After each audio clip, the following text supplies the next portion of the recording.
harkamuraa kana dhageenye ani ka dhagee nama baratti illee himee jira jaarsa tokkotu jira jedhan gosti isaa jaawwi harkamura yan harki isaa harkamuraa saniin jira jedhan yoo bakka maraa deemu qalbillee qabaa dubbilee danda'a harree hannee harki nurraa muramne biyyaaf bilisummaaf oduuloolu muramnee argise harree hatu waan badaa beeytanii biyya Arsii keessatti harree nama laafatu hata yoo hatte illee waan biraa yoo hatte malee waan biraa harree dhattee gamuun bara inni jaarsi suni maal inni jedhee yoo gaafadhu homa isa beekuu barbaade jaarsi tokko natti himnaani maaluma afaan hin katabne jedhee wanni aanolee kun amma akkuma argitan gaafsanirraa ka'ee amma kunoo siidan dhabamee bakka maratti ga'ee dikshinarii keessa illee galee insaayikiloopidiyaa keessa illee galee jira jechuudha. Kana baay'ee namatti dhagamsa jechuudha. Amma ka wanni dubbachuu barbaadu waan dheeraa ta'eef taarika kana obboleessi kiyya barreessi qajeelchi tartiiban himi waan naan jedheefi maaliif namni martuu aanolee gaaf tokkicha taate azuulee gaafa tokkicha taate Oromoon immoo oduu azuulee hin gahin duratti waggaa baay'ee turaa waan tureef lolli sun akkuma itti gahe himuun nurra jira. Maaliif azuulee gaafa tokkicha aanolee gaafa tokkicha fixan Arsiin akkamitti loluu danda'e? Maaliif Minilikiin kun gaafa lama deebi'een beeku yoo lolu san gaafa takkiin nama daaraa godhee biraa deebi'a. Arsiin yoo shan deebisiise isuma san harkaan qabuu qaadii biraa deebi'an gizee sadii jaatanii bultumii fi ijoolleen isaa harkaan qabuu kaateet harki horamnaan biraa deebi'e beeytanii harkumaan ani gaafin an gaafa dhukaa gammaa deebisan argatiniif oduu gaafsan isa qabanii maal godhinnaa jedha Arsiin deebis oduu gaafsan isa qabanii haga nagaarii qabasan oduu isumaa qabanii hin ajjeesamu hin guddifatamu maaluma isa godhanii jechuutu jira. Kana jechuun kana taarika kana himuu waan irra tureef bal'isee isinitti himaa kana paawerpoointii isinitti argisiisa warra ingiliziyaa dandeettaniif warra afaan ingilizii dandeettaniif kaan afaan oromootiin tokko tokkoon hima. Maaliifii kuni warra ingilizii beeytanii waan asirratti jiru kan laaltanii kaan afaanuma afaan kiyyaan irra deddeebi'eetiin hima. Tokkoffaa Arsiin kuni diqqoo isinitti fakkaatti namni hin beeynetti Arsii jechuun lafa biyya Arsii waabeef Awaash hin jiru oduun ta'in Arsiin bal'aa haga qal'atu hin beeytanii maappii kana kunuu ka qopheessi arguu hin dandeettanii maappiin kun biyyarra deemee laalee andallollee dhaqee gin'iirlee dhaqee kokkossallee dhaqee diidaa mara waliin ga'ee maappiin kun Arsii namni Arsii nagada fakkaata bal'inni isaa kun guyyaa keessa meeqa deemtan keessaa baatanii hin dandeettanii. Arsiin akkuma beektan bakka lamatti addaan qoodama seeratti durutti akka jedhan amma baay'ee hin jiru wanni sun Arsiin yoo ta'e arsummaa ta'uu fi sikkootti galaa yookaan mandootti gala sikkisaa mandayyoo jedhan garuu maappilleen sirriitti addaan sirriitti hin baasu warri sikkisaa kun gara barii jira warri immoo mandayyoo mandoon gara kunoo dhiyaatii fi gara kunoo baaletti isaanitti jira kunniin asitti walitti gala Arsi yoo jedhan nama gosa takkitti oduun ta'in saba miliyoona baay'eetti laakkamu. Amaarri yoo dhaqeetiin jedhu gosa takkitti odoo hin ta'in naa miliyoona waraanaa turan jechuudha. Agartanii Arsiin yoo ka'u Arsi jechuun gosa takkitti miti kana maappii isaati. Kuni kunoo maappii Arsiin itti facaatee ani gosa dhibbaa ol walitti qabee gosa dhibbaa ol dhibba lamaa ol walitti qabee kan of dura maappii irra jiraa kun maappii jiru. Akkuma argitan namni kunoo amma kunoo gara waabee gamaa gamana jira. Gara kunoo garaachaa kanatti waa'ee irra hin jiru. Maqaa gosa maappiin kaa'e jechuu kiyya. Gosi kun martuu tokkichi ofiin jedhu obboleeyyan ofiin jedhanii lolli kun yoo ka'u kun marti walitti dhufe jechuudha. Amma oduu lolan dubbanne duratti ka amma irra deebi'uun barbaadu baay'isee Arsiin gadaan bulaa ture. Gadaan amma reef dubbannu santu ture. Seera saniin bulan. Abbaa duulaa, abbaa gadaa, abbaa baallii jedhanii turaa turanii mootummaan hin jirtu jechuudha. Gara gadi aanu kanaan islaamummaan haaseentu malee gaafa haga sanitti gadatu jira. Ka lolli kun yoom ka'e yoo jettani Arsiin bilisa malee mootummaa biraan qabanii mootummaan hambaa isaa biteen beeku bobba'anii lafa ofiitti irratti turanii lolli kun lakkoon ka jalqabeetiin jire biyya mootummaa biyya Amaaraa yoo kaatu mootummaan biyya Amaaraa ka kaaten Saahila Sillaasee an tokkotu ka'e Saahila Sillaaseen sun kan nama Oromoo lawaa dhabamsiise beeytanii nama Oromoo warra Salaaleen warra Shawaa jennu kana warra amma Tuulamaa kana kalafaa fixee qabsiisee biyya Shawaa qabate jechuudha. Dura innummaan Shawaa qabatee jennaan biyya Arsii dhufuu yaadee Arsii mo'atee ofirraa deebise. Kana anaa miti soorsi bisaaniitutu jira ofirraa qabanii deebisan. Inni dadhabee yennaan ilmi isaa Hayila Malakoo ka jedhamu itti dhufe. Isallee mo'atanii deebisan. Beekaa lolli Arsii bee amma calqabanii 1840s agartanii 1844 silaa gaafuma Shawaa qabatan san qabatan. Idduma kana immoo galteen takka galtee mootummaan Itoophiyaa hin kuftee Shawaa sun hin kuftee Teediroos dhufee miilikuu mataan isaatiifuu qabameet biyya sanitti gale. Hafuura baafatan jecha hagasan gaafa achii deebi'e kaammoo likamma diizaayinii isaa biyya kana bal'ifatee mootummaa shawaa kana bal'isuu calqabee achirraa kan dhufuu calqabe lammata ka haga achi deebi'e Teediroos irraa badee achi deebi'e tokkoffaa wanni beekuu sira jiru Teediroos Minilikii harka muraa kana hidhii muraa kana Teediroos hin jalaa baratee deebi'e. Teediroos Oromoo harka muraa ture hidhii muraa ture Minilikiin kun immoo kana barate gaafa achi barate achumatti godhaa jiran jechuudha jalaa barate. Achirraa immoo deebi'ee ka gaafa tokko Raas Daargeen jedhan kun eega Salaaleen qabate duubatti 1979 san qabachuuf yaadee ture gaaf sanillee mo'atameeti deebi'e jechuudha. Odumaa lolluun calqabinu yeroo sadii mo'atan jecha. Maaliif deemanii karaan kun akkuma beektanuu ekonomiif biitti Arsii bareedaa Minilik mootummaa ijaaruu hajamee horiin Arsii lafti Arsii qabamuu isarra ture. Wotaadara ijaaratee waan nyaachisuun qabu achi lafa sanirra qubachiisuu barbaade. Karaa lammaatiin immoo politika. Politika jechuun mootummaa impaara ijaaruu egaa hajamte. Oduu Arsiin qabanne impaara ijaaruu hin dandeettu. Arsiin ka agartii handhuuraa biyya Oromooti gara warra kibbaa kanallee achirraa qabachuu isarra ture. Minilik immoo ka yoo tokko akkuma dhageettan yoo Awurooppaan adda addaan biyya ambaa qoodamuu calqabdu san maal jedhee katabe xalaa tokko warri alaa dhufee lafa biyyanaa kana yoo addaan qoodamu ani waa harka maradhee taa'aa jedhee katabe. Harka maradhee taa'ee jechuun anillee waan faranjiin goodu san godhaa biyya kana qabadhaa jechuu isaati. Kana waan ta'eef biyya sanii bal'isa ture. Karaa lammataa immoo amma namni hin dubbataa oduu istiraatejii. Istiraatejii jechuun biyya Hararii qabachuu barbaade. Biyya Booranaa dhaquu barbaade. Biyya Baalee dhaquu barbaade. Kana oduu Arsiin hin qabanne waan ta'eef biyya Arsii deemuu isarra ture. Kana achumarraa deemaa jira jechuudha. Arsiin maaliif danda'ee ofirraa deebisuu danda'e? Kan amma baay'isee deemu keessa deemuu hin danda'u. Reefurlee dubbannee jirra. Arsiin seenaa isaa keessatti waliin lolu. Waliin duulu. Waliin ajjeesu. Yoo lolellee addaanii akkuma reef dubbanne kanatti gumaan fixatan malee waliin duulu. Tokkicha jechuudha. Yoo Minilikitti dhufu afaan tokkichaan itti ka'an. Lammata immoo Arsiin nama baay'ee qaba. Nambarii nama jedhan kun hin beekamni gara miliyoona jedhanii garii nama 100,000 ba'anii namnummaan kun militaarii Miniliksan caalaa ture. Lammata immoo ka akkuma dhageettanii amma bal'isee dubbadhaa liidarshiippii bareeda argatan. Waan ani hin beeku waan akkana ta'eef liidarshiippii san keessaa guddaan tokko ka beekame Leenjisoo Digaati. Dhageettanii dhagoottanii magaa namni dhageenye jiru Leenjisoo Digaa. Arsiin namicha jaarsa tokko gaafadhee maal naan jedhe Arsiin korma qabdii korma tokko qabdii jedhan kormi sun eenyu Leenjisoo.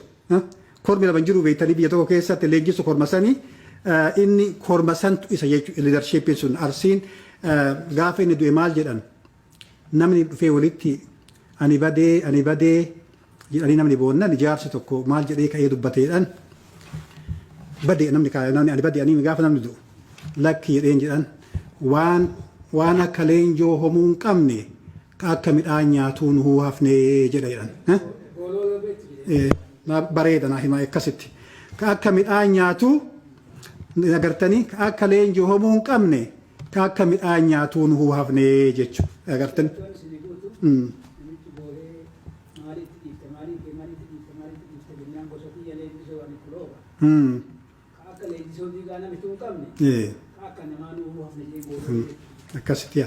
Akkasitti gartee wanni kun akkanatu jira. Ka amma wanni dubbachuu barbaadu oduu aanoleef azuuleen dubbannu duratti Arsiin ka wanna seenaa isaa keessatti lola hedduutu ture. Lolli hedduun ture tokko lola Qalaxaati, tokko lola Albasooti, tokko lola Haroo Hamoomataati, tokko lola Dibbeeti, lola Doddotaati. Kunniin martuu gaafa Amaarri mo'atamee deebi'e jechuudha. Taarikatti argisiisu maappi irratti isinitti argisiisa. Kunniin martuu Qalaxa, Albaso, Haroo Hamoomataa, Dibbee, Doddota jechuun bakka Amaarri itti mo'atamee kana keessa yeroo sadi marraa tokko sadi Minilik keessa jira mo'atamee deebi'e. Kana gabaabsee isinitti hima. Achirratti waan azuuletii fi aanolee bal'isee isinitti hima jechuu kiyya. Kaadura odumaa itti yaadatiin beela dhufe biyya Amaaraa beela maaliif teetteenii nu eedanii qooyinee jennaani biyya Arsii kana dheessaamnanii dhufan oduu namatti himin yoo dhufan namni itti kakka'eetiin jedheetumaan ofirraa deebise takkama ta duraati eetituu isaani sun yoo ofirraa sun deebisu miili kana yoo argeetiin jiru nama akkanatti yaa'eetiin gamaa gamanaan marsu badiin galte jara kana humnaanii muranneen dandeenyu nama haawaamneetiini mee nagaa haa kennineefitiin akka nu gabbaran goonaa humnaan qabachuu hin dandeenyu jechuu jalqaban. Kana maal godhan ka amma namichi tokko ka hedduu deemutu jira. Namichi sun maqaan isaa Birbirsa Badhaasaa jedhaniin ka hedduu lamaan deemu. Isa itti ergeet nama nutti ergaa jedhanii nama keessa mootii keessa nutti ergaa na Arsii mootii waan hin qabnee fi suufaa kusoo jedhaniif daamuusu yan tokko filatanii itti ergan. Ayoo dhageettanii nama Arsii beekaa keessaa guddaan yoo san ka beekame beekumsi akka isaan namni qabu hin jiru jedhanii yoo san beekumsa dubbilleef gamna suufaa kusoo kun yoo inni dubbatu dhagaa muka dhagaa'an dhagaa muka dhagaa jechuun beeytanii gamna itti citaati jechuudha isa filatanii tokko daamuusu dargaggeessa tokko jaarsaa tokko dargaggeessa ergan Arsiin beeytanii baatillee jalaan erga oduu jaarsota erguu jar lamaan dhaqanii raawwatanii achi dhaqaniit miilikii nu gabbaraa jedhaan amma garbummaan kun amma dubbiin amma asirraa dhufa nu gabbaraa kun akkana nu kana jennaan maaliif si gabbarraa jedhaniin maaliif si gabbarraa jedhaniin beeytanii haga amaarri na gabbaraa jedhe malee waan namni isaan gabbaruuf himeetti tokkottuu himuu hin dandeenye maaliif si gabbarra yoo jedhaniin wannuma isaan gabbaraniif namni itti himuu hin dandeenye haga ammaatittu maali wanni si gabbaraniif jennaan qawwee ol fudhanii argisiisan kana qabna jechuudha. Kaama achitti jennaan namichi kun immoo maal jedha jedhanii usuun qonnoon kun jarjara daamuun achumatti ilaaletti amma nama gabbaruu dhabnee kana gabbarraa jedhaan jedha nama gabbaruu dhabnee kana gabbarraa jechuun hin bushaamiin gartee nama gabbaruu dhabnee kana gabbarraa jedhaan jaarsan jennaan lakkimee akkas hin jedhini gallee biyya deebinee biyyattu ni didenaanii jedhanii biyya galanii tika biyyatti gallaa deebi'anii jennaan namni amma walitti qaban jaarsota amma akka jettan gosa amma reefa asirratti argisiisee kana walitti qabanii namichi akka nuun jedhe maal goonaa jedhaniin namni maal jedha wannummaan isa gabbarruuf maaltu jira maal gabbaruu jechuun kun maali jedhanii hin beekani horii kenninaa lafa qodinaa fi nama yoo nutti ergan hin gabbara jechuun kanaa jedhaniin namichuma kana wannummaan gabbarruuf maalii nuun jedhan qawwee qabaa loltuu baay'ee qabaa jedhan kanaaf harka kenninaaree hin lollaa jedhaniin hilloltanii hillolla'ee hin kakatanii achiraa lolli calqabamee gaafa kaa deebi'anii jennaan lakki namni dide nu amma nagaan nagaan isin jettan kanan barbaannu yoo dhiiftan nu dhiisa yookaan yoo lol barbaaddan koottaa jedhanii birbirsatti himan birbirsi sun idduu deema achirraa miilikkaa lammata dhufee maappilleetu jira maappii san isinitti argisiisa maappii karaa irra deemanii kaam Arsiin wanna jechuu calqaban nu amma jarri keenya gosti keenya diqqishoolee gosa takka gootoo hin dandeettu koolishinii humna jedhan. Coalition jechuun nama gama tokkootitti akka wal gargaaru goonaa jedhan.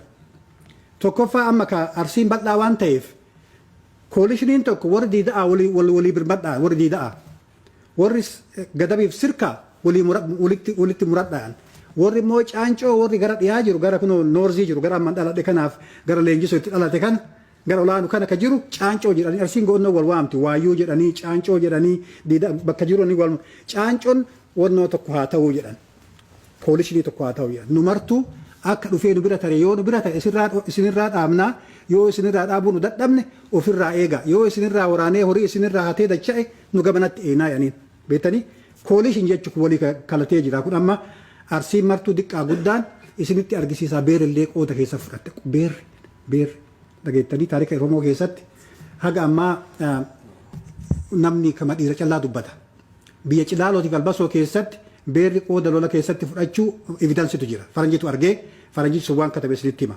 Kana ka muratanii itti ka'anii lammata ka gaafa isaan deebi'anii dhufan qophaa'anii eeganii laga Qalaxaa jedhan tokko Qalaxa beektu namni biyya Arsii dhalatanii beektanii Qalaxni Hawaashitti galaa Qalaxa san keessatti eeganii nama kuma tokko ga'u fixan Amaara beektanii namichi sun gosa diilamoo jedhaniiti komaandarri isa gaafsan amma leenjisoo hin dhufne iddoo kana jiru kuma tokko dhufee achi deemanii raawwatanii immoo qadiidaa bakka jiru hin beektanii achi yoo marsanii dhufan gamanaa garuu kaawwanni rakkoon jiraatu hin lolla jedhan malee kominikeeshiniin hin jiru warri militaarii turtan hin beektanii yoo ka gamasii dhufu ka tokkoon dhufu warri gadab oduu warri dakasii dhufe warra gadabin fixanii warri kun immoo warri diidaa yoo dhufu sin fixanii miilik immoo horii gara 1,150 ga'u haree deebi'e jechuu kiyya. Amma ka rakkoon isaa ka jiru ka amma yoo doddotatti dhufe amma kun leencoonni ganaa yaati ka amma leenci dhugaa ka lolaa komaandarri dhugaa amma as keessatti yaa'uu calqabee kana ka eenyu keessa jira wanaan jettan leenjiso mataa isaatinuu kun immoo jaatanee bultum seera jaatanee nagoo jaataneeti abbaa filma jechuudha. Kaawwan kana caalatti immoo ka argisiiftaniitiin jettan ka guddaan ka beekame maqaan isaa ka beekame obboleeyyan lama katabee jiraatan duras irreessoo tongoo qal'ii tongoo jedhanii kun marti dargaggeessanii beektanii nama walitti qabaniit biyya onnoo sanitti fixan Doddota keessatti fixanii gaafsan ka gaashaa jaagree jedhan gaashaa jaagree jechuun komaanda boodigaardii isa ajjeesan gaashaa jaagree keessa jala isa eegu ajjeesanii nagaarita san gaafsan irraa fudhatan nagaarita san muratuun waan guddaa beekaa nagaarita jechuu beektu nagaarita jechuun dibbee nugusaadha yoo inni dhufu dibbee sadhaanii jalaan deeman isa jala deema jecha dibbee san fudhatanii eessatti hin galan warra soddaa sayidii kennatti hin galan saburoo burkuun tetti hin galan burkuun tetti galanii saburoo beektu bakka jirtu dheeraa achitti itti onnoo godhan waan guddaa beekaa ka amma nagaarita san qabachuun isaanii amma mooraalii guddaa kenneef nagaarita eega qabanne amma kaajarattiita arginetan amma achitti kennuyanii kakatanii itti sirbaa bulanii gaafa kaan achirraa calqabamee kaa leenjisoo komaandarii ta'e namni isa gaafatu hin jiru san duubatti awuraa jechuun ni calqabe amaarri awuraa ka amma Doddotaan maal jedha amaarri Doddotaa yoon dibootaa yan Doddota yoon dibootaa yan jechuun dhiira loltuu fi nama lolan sodaan asitti arganii maqaan Doddota gaafa sanni ida'ame jechuu kiyya lolli Victoriin duraa ka dhugaa gaafa sanii achirraa ka akkuma isiniin jedhe ka amma jarriin kunniin martiin argame maqaan isaanii kun amma akkuma argitan kana ani yoo maqaa nama tokkoo dha'u namatti tolu beektanii akka historiyaan nama tokkichaa miti ka lole nama maratu lole sawa mara lole kunniin komaandara waan ta'eef maqaa dhaa malee ka biraa hedduu jira jechuudha yoo dida'an deemtan ka biraattu jira yoo gadabiin deemtan ka biraattu jira yoo gara gammoojjii kana deemtan ka biraattu jira kunniin lola gaafa san keessa turanii kunoo warri harkaan qabu namicha kana jaatanii bultum akkanumatti harka bira gaanii mojoo biratti achitti qawween daadhaanaan biraa deebi'anii lolli kun ka achumarraa itti sufee waa lama isinitti hima lolli amaaraa waa lamatti maqaa lama kennaniif tokko gisgasaa yaaniin tokko zamachaa yaaniin gisgasaa jechuun bakka dhaqanii saamanii warii qabanii waa haamanii dafanii deebi'an gasaggase afaan amaaratiin lafa dhiyoo jirtu itti maratanii oduu namatti awaajiin baafne dhaqanii warra nama irra baalchisanii horii isaa haranii dafanii deebi'an guyyaa shan keessatti gisgasaa yaaniin biitti arsii dhiyoo waan taateef yoo rakkatan yoo waan nyaatan dhaban wal waamanii akka kunoo bineensi yoo horii reeqa argatu waamu kanatti wal waamanii bakka jiru maratti dhaqanii haranii deebi'an gisgasaan zamachaani kamiili qophaa'ee dunkaana fe'atee waan na jiru mara nama akka seeraatti deemu ji'a sadiif deemu jecha biyya arsii wanni miidhamteef waan dhiyoo taateef sanuu gara isaanu kun gisgasallee itti godhaa turan gisgasallee itti godhaa turanii zamachallee itti godhaa turanii kuni lammata ka 84 sanillee deebi'eetiin gisgasaa san dhaqan amma kun immoo waan ajaa'ibaati amma odumaa isaan yaadatiin miil dhufe odumaa arga isaan hin qabin dhaqeetiin ol dabaree gara albasoo dhaqee albasoo hin beeytan isinu biyya jiitu qarsaa ol gara galee horii kan haree deebi'e jennaan amma leenjisoofa maal jedhan amma qabneen dandeenyu waan bira mala baafnaa jedhan maal goona jennaan horii inni haree deeme horii isaan harkaa dachaafannaa jedhan amma lolleen dandeenyu namni kennan ga'u yoo inni dhufee bakka haroo hamoomotaa kana ga'u hin beeytanii Rift Valley keessa bakkee kana ga'u farda leenji'in erbee goggogaa itti kan erbee suqonnoon ta'in hin dhifamin doydatti hidhanii gogaa doydatti hidhanii farda dhibba ga'u itti gadhiisan gogaa farda jechuun kaachitti fardi sun achi seenee waan godhe kaa fardi leenji'amin horiin takkichiin namni achitti horii sammatti harkaa dachaafatan jechuudha horii isaa walitti qabanii horii kan dhibba tokko ta'u kuni eegan lolullee dadhaban karaa horii itti dachaafatanii jechuudha sunillee achitti tolee Haro Hamoomataa sun kana evidensi jira faranjitu himee miili karkuun qullaa dacha'e waan qabu militaariin badee fardi isaanii jalaa badee gariin lukaan dacha'an fardimmaan isaan deemanuu jalaa badee gaangeen jalaa baddee miila lukaan galan jedhu salphina guddaa beeytanii kun militaarii keessatti tokko isaa kunillee kun 85 fi'anii kun wanti dubbatamillee hin jiru amaarillee dubbannee miil dhukee oduu horiin qabin oduu waa tokko boojiin deebi'an kana jechuun harkaa dachaafatan jechuudha horii kana isaan qabu kana wanti godhan taaktikiin isaanii tokko simple yoo inni gadabiin deemu yoo inni albasoon deemu haga achi ga'u eeganii raawwatan yoo isaan galan karatti eegan garumaan deebi'aa mere Awurooppaan hin deemanii horii karaa harkaa dachaafataa turanii 85 sunillee harka qullaa deebi'ee jedhanii kun evidensiin baay'een jiru wanni achitti ta'e sirriitti himuu hin danda'u. Achirraa ka amma kunoo bakkeen dubbachuu barbaadu kunoo kana amma kunoo tanaan dura hannaa ragalleen hin jiru miili haga amma ga'utti biyya Arsii qabachuu waan barbaade fakkaatu hateetuma deemuu callaa barbaada. Amma kunoo qophaa'anii dhufan. Qophaa'u jechuun amma milik bara jimmaan qabee wallaggaan qabee amma militaariin isaa walitti dhufee jechuudha amma. Diinni isaa kaafee eenyu amma Arsii callaa. Arsii godha Harar. Calanqoo fa'aa Arsii dhaquu Arsii fixanii calanqoo taruu achirraa. Amma kaa maal godhan wallaggaan eegaa qabe duubatti Arsii kana gabbarsiisuu nurra jiraa jedhan. Maal goona jennaan waan barbaachisu mara goonaa jedhan. Wanna barbaachisu jechuun harkarlee murree harmallee murree waan barbaachisu afaan hin jedhani waan barbaachisu goonaa jedhan. Amma maal jedha akkuma dhageettan duraan komaandar miilikima ture mataa isaa ofumaa deemaa ture. Namni biraan jiru jechuu kiyya keessa jala deemu malee. Amma maal jedhaan raas daargee kanaa fi ati amma komaandarrisii biyya Arsii kana qabadhu biyya Arsii kana moo attasitu bitaa jedhaan. Raas daargee kun obboleessa abbaa isaati obboleessa Hayila Balakooti ka biyya walla biyya Salaaleen biyya Guraagee biyya Shawaa kana qabate inni waan akkanaa kan harka muraa kan irraa muruu ekspertiidhaan kun evidensi jira. Waan amma ka amma asinitti himaniitiin namaan sodaachisanii Arsiitu akkana godhaa Gujiitu akkana godhaa Karrayyuu akkana godhan kana aadaa isaaniiti. Evidensii waan jarri sun irratti ga'e namicha san peejii lamatu jira afaan Faransaatirraa Ingiliisitti hiikee pooblishii fi godhuufiin daddaayoo hajaman. Akkasii ka amma kaa biyya asitti haa deebinu azuuletti haa deebinu amma kaa muratanii maal jedhanii jedhan si fakkaatan amma kana muratan jechuudha. Fardi keessan haa gabbatu gaangeen haa gabbattu.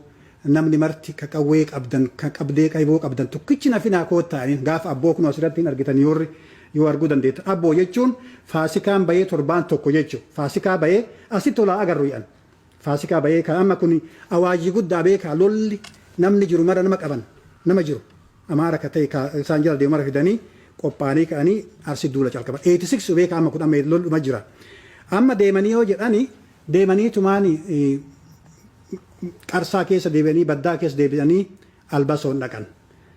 Arsiin kaaf abbaa fardaati rabbis sinuu fide'aniin hin qubatan isaan baay'ee waan qabaniif meeshaa waan qabate kuma 30 ta'e kuma 40 ta'e haga namni hin beekamu ciisan Albasoon hin beeytanii bal'inna isaa achumatti itti marsaniit halkan tokkichatti 2,000 ajjeesan 1,000 gaafsan ajjeesanii lafaa qatan jedhanii ajjeesanii lafaa qannee jedhan namni haga ajjeefame hin beekamu disalviyaakiin tokko nama 2,000 ajjeesanii jedhan 2,000 halkan tokkotti.